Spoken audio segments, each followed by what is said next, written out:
Chapter 10. Daphne Sees an Old Friend. 1.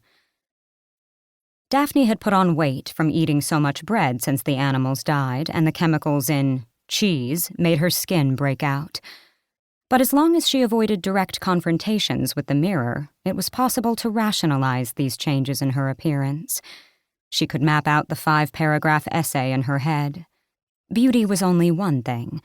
It was big, sure, like money. For women it was even bigger. But whatever didn't kill you made you stronger. So she would be an ugly woman. Sometimes you had to consider the benefits that sort of adversity could grant you. If, as a moderately attractive 5'8" bottle blonde, she could earn a 3.98 in school, as an ugly woman she would surely be unstoppable. Daphne could learn Mandarin, she could go to law school, she'd get a stipend and spend it on new clothes or fancy juices that made you glow from the inside until she was pretty again, with the added depth of having been to the other side.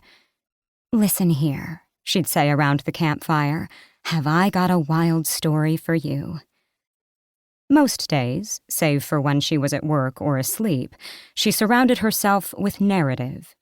Daphne listened to a podcast about how Mao Zedong swam the Yangtze River 17 times to prove his virility. She listened to a podcast about a woman and a gay man who were best friends. She listened to a podcast in which Moon Bethlehem spoke about what the animals had been like during the siege, how in hindsight they'd never had a chance because their goals were unclear and they had no organizational structure. "It was like, well, you had some of them who'd been told what to do their whole lives," said one Moon Bethlehem who had been within the animals' ranks. "Then they taste freedom, and it's like, well, what if I don't want to be a dog anymore? What if I want to be a bird?" Which, in retrospect, I think led to some misfires.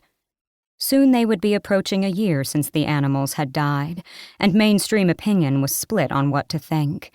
Was the mass extinction a global tragedy or a necessary evil? It didn't really matter. Soon the time machine would make all that null.